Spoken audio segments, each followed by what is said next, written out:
আসসালামু আলাইকুম, welcome back. Mu latest ভিডিওর পক্ষ থেকে সবাইকে স্বাগতম।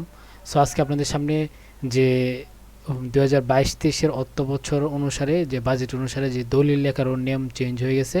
সো দলিল লেখার যে নতুন নিয়মটা সেটা হচ্ছে দ্য ইনকাম ট্যাক্স অর্ডিন্যান্সে যে আপনার মানে নতুন যে অধ্যাদেশ জারি হয়েছে সেই অধ্যাদেশ অনুসারে বা সেই নতুন আইন অনুসারে, অর্থাৎ সেকশন নাম্বার সাবসেকশন 3 অর্থাৎ উপসেকশন 3 নম্বর অনুসারে, হ্যাঁ, আপনাদের এখানে 7 নম্বর যে অধ্যাদেশ আছে, যে 7 নম্বর,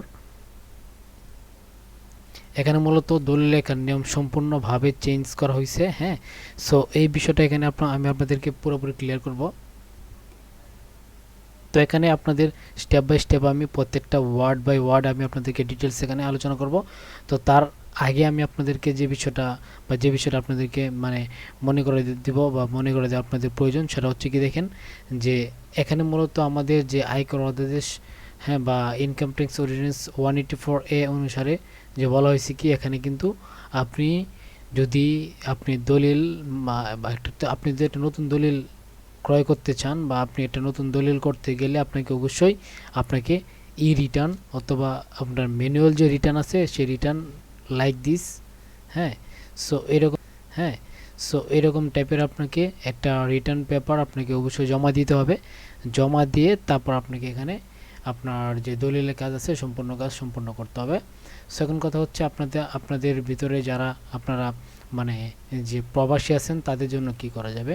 তো প্রবাসী ভাইদের জন্য জাস্ট এখানে বলা আছে যে অবটেনিং রেজিস্ট্রেশন, অর্থাৎ অবটেনিং রেজিস্ট্রেশন মানে হচ্ছে যে আপনি দলিল লেখার সময় বাই এ রেসিডেন্ট, হ্যাঁ, তো রেসিডেন্ট মানে হচ্ছে কি, মানে বাসিন্দা, স্থায়ী বাসিন্দা, অর্থাৎ আপনার এই রেসিডেন্টের যে সংজ্ঞাটা আছে বাই এ রেসিডেন্ট, অর্থাৎ 180 দিনের মতো যদি আপনি, হ্যাঁ, 365 দিনের ভিতরে 180 দিন আপনি বা আপনি যদি দেশের ভিতরে অবস্থান করেন তাহলে আপনি একজন রেসিডেন্ট হিসেবে আপনি স্বীকৃতি পাবেন বা আপনি একটা রেসিডেন্ট হিসেবে আপনি গণ্য হবেন।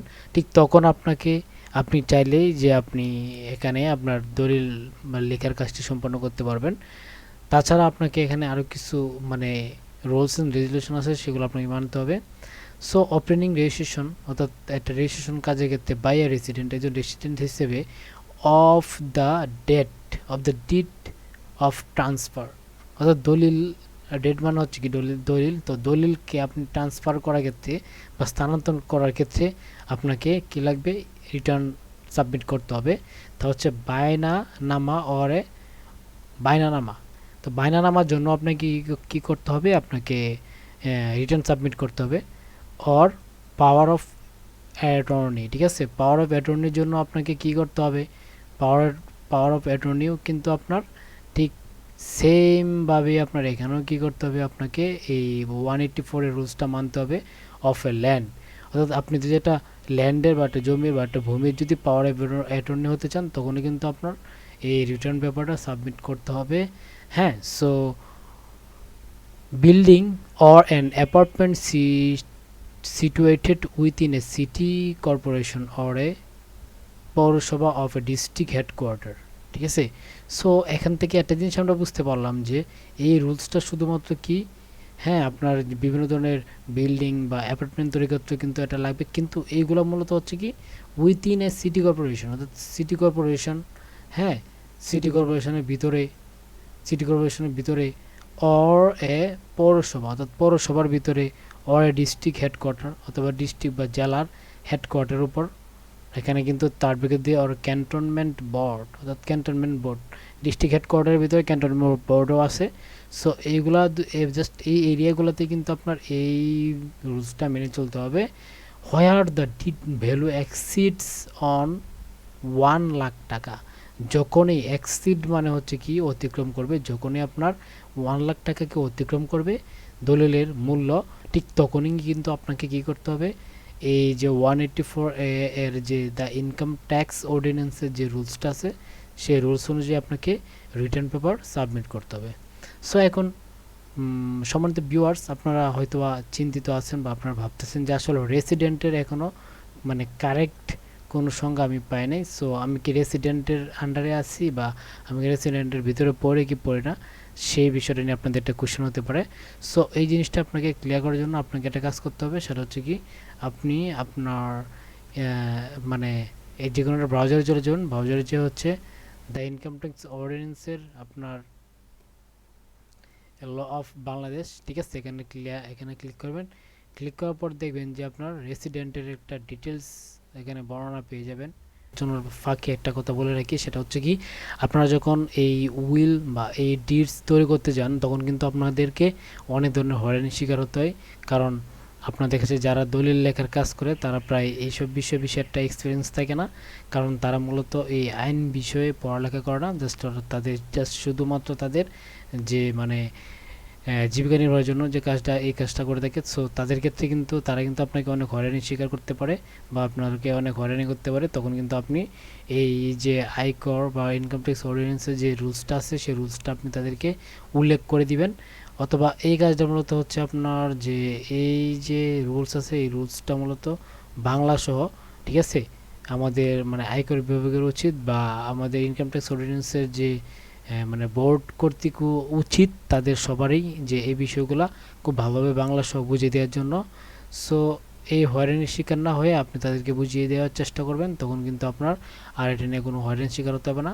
সো এখন কথা হচ্ছে যে আসলে দ্য ইনকাম ট্যাক্স অর্ডিন্যান্সের আন্ডারে যে আমাদের যে কাজটা হচ্ছে তার মূলত যে এখানে যে কি লাগবে, এখানে আমাদের একটা রিটার্ন পেপার সাবমিট করতে হবে। সো এই রিটার্ন পেপারটা মূলত যারা নতুন মানে এই অর্থ বছরে যারা আপনারা এই যে আপনার এই আইনের আওতাধীন হবেন এবং তারা প্রথম সঞ্চয় বা প্রথম কোনো লেনদেন বা প্রথম দলিলের কাজ সম্পন্ন করবেন, তারা কিন্তু এই বছরে কোনো রকমভাবেই এই রিটার্ন পেপার সাবমিট করতে পারবে না। তাদেরকে উচিত হবে পরবর্তী মানে অর্থ বছর অনুসারে আপনাকে রিটার্ন সাবমিট করার। সো এখন আশা করতেছি বিষয়টা বুঝতে পারছেন। সো এখন মূলত আমরা বুঝবো যে আসলে রেসিডেন্টটা কি। তো রেসিডেন্টের এই জিনিসটা ক্লিয়ার করার জন্য আপনাকে কিন্তু কি করতে হবে, এখানে রেসিডেন্ট নিয়ে একটা আপনাকে কী করতে হবে, আপনাকে সার্চ করতে হবে যে বাই রেসিডেন্ট।